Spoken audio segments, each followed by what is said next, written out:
Assalamualaikum warahmatullahi wabarakatuh. Alhamdulillah kita bertemu kembali dengan materi Islam di masa kejayaan. Setelah minggu kemarin kita bahas bagian pertama, maka hari ini kita masuk kepada materi yang bagian kedua sebagai kelanjutan dari materi yang pertama kemarin. Langsung saja. Nah, ini peta konsep. Minggu kemarin kita sudah bahas 3 hal. Maka hari ini kita coba untuk melanjutkan pada nomor 4, 5, 6, 7, dan 8. Selanjutnya, nah ini, yang pertama adalah gerakan ilmiah oleh para ulama. Para ulama melaksanakan ajaran Al-Quran secara maksimal. Nah, ini menjadi satu hal yang sangat signifikan, hasil yang bisa dilaksanakan, sehingga perkembangan umat ketika itu begitu pesat. Kemudian al-hadis juga dilaksanakan sebagai bentuk meneladani Rasul, kemudian berijtihad sesuai dengan kapasitas keilmuan yang mereka miliki. Dan yang terakhir, ini menjadi sangat baik sekali ini ya, bahwa adalah ulama berdiri sendiri serta menolak untuk menjadi pegawai pemerintah. Nah, ini sebagai bentuk independensi dari para ilmuwan ketika itu, sehingga mereka secara bebas mengembangkan ilmu pengetahuan. Nah, ini beberapa tokoh yang ada ya ketika itu, ini para filosof. Nanti di bagian selanjutnya akan kelihatan. Nah, ini di antara ilmu yang berkembang ketika itu adalah ilmu filsafat. Dulu pada bagian pertama sudah disampaikan bahwa salah satu faktor eksternal itu adalah adanya asimilasi. Maka di antara proses asimilasi yang sangat terkenal itu adalah filsafat. Filsafat ya, ini terutama terkait dengan para filosof dari Yunani. Maka dengan proses asimilasi ini lahirlah para tokoh filsafat dalam Islam. Ada Al-Kindi, Al-Farabi, Ibnu Bajjah, Ibnu Sina, Al-Ghazali, dan Ibnu Rus. Nah, tentu ini nanti silahkan kalian perdalam lagi terkait dengan ajaran-ajaran filsafat dari mereka tersebut. Di samping filsafat, maka kedokteran juga sangat unggul ketika itu. Ilmu kedokteran tokohnya adalah Hunain bin Ishaq, kemudian Ar-Razi, nah Ibnu Sina. Nah, tadi di bagian filsafat sudah muncul nama Ibnu Sina, di bagian kedokteran pun sama. Jadi justru di bagian ilmu kedokteran ini Ibnu Sina sangat terkenal. Di barat Ibnu Sina dijuluki dengan Avesina. Selanjutnya matematika. Nah, ini matematika kita mengenal ada nama Umar Al-Faruq, kemudian Al-Khawarizmi, Al-Biruni, ada Umar Khayyam.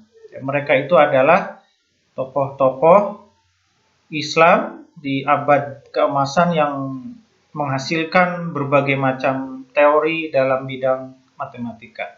Astronomi, nah ini ada nama Al-Fazari, ada nama Al-Batani, kemudian Al-Fargani, kemudian ada juga Abul Wafa.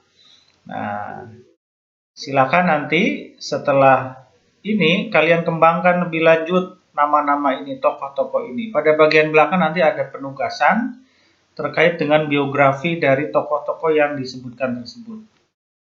Nah, ini bidang geografi. Ada nama Al-Khawarizmi, ada Ibnu Batutah, ada Al-Mas'udi, dan lain sebagainya. Kemudian dalam bidang hadis, ini sangat terkenal ini. Kita mengenal Imam Bukhari, Imam Muslim, Ibnu Majah, Abu Dawud, At-Tirmizi, dan lain sebagainya. Nah, terutama Al-Bukhari dan Muslim ini menjadi sentral dalam kajian hadis dalam dunia Islam. Kemudian fikih, nah ini kita mengenal ada 4 mazhab yang sangat terkenal di dunia Islam, Imam Hanafi, Imam Malik, kemudian Imam Syafi'i dan Imam Hambali. Bagi kita di Indonesia, maka yang lebih terkenal itu adalah Imam Syafi'i. Karena sebagian besar umat Islam di Indonesia bermadzhab Imam Syafi'i. Walaupun ada juga yang mazhab yang lain, ya, tetapi mayoritas di kita adalah Imam Syafi'i. Nah, selanjutnya ini adalah wilayah yang menjadi area kejayaan Islam ketika itu. Bisa kalian lihat ya, meliputi banyak negara ya. Nah, tetapi dari wilayah ini ada 3 simbol peradaban Islam. Ada 3 kota yang sangat terkenal. Yang pertama adalah Baghdad. Ini ya, Baghdad sekarang itu menjadi ibu kota Irak.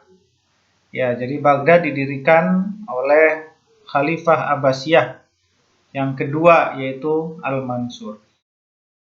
Nah, di samping Baghdad ada juga Kairo. Kairo ini adalah ibu kota Mesir. Ya, ibu kota Mesir ini sangat terkenal. Kita ketika mendengar Kairo, maka yang terbayang oleh kita itu adalah sebuah universitas yang sangat mendunia, yaitu Al-Azhar. Kemudian ada juga Istanbul, yaitu di Turki. Nah, ini 3 kota ini di samping kota-kota yang lain tentunya adalah menjadi simbol keemasan umat Islam ketika itu. Periode sampai 1250. Nah, sekarang setelah kita membahas tentang Islam di masa kejayaan ini, maka tentunya adalah apa yang harus kita lakukan. Nah, ini hikmah apa yang harus kita lakukan dalam mengambil pelajaran. Maka paling tidak ada 5 hal ya. Jadi semangat menuntut ilmu, kemudian mempelajari bahasa asing, memiliki daya analisis, memberikan pengetahuan yang dimiliki kepada orang lain atau dengan berdakwah, dan yang terakhir adalah kreatif dan tekun dalam menggali ilmu pengetahuan. Kelima hal ini yang harus kita ambil pelajaran dari peradaban Islam periode klasik, periode kejayaan tersebut. Nah, ini untuk tugas, silakan nanti dibuat biografi singkat tokoh-tokoh yang ada di bagian awal tadi. Demikian ya, mudah-mudahan kita sekali lagi bisa mengambil pelajaran dari para tokoh, dari peradaban Islam klasik sebagai simbol kejayaan umat Islam ketika itu. Mudah-mudahan Allah Subhanahu wa taala senantiasa memberikan hidayah kepada kita semuanya. Billahi taufiq wal hidayah. Assalamualaikum warahmatullahi wabarakatuh.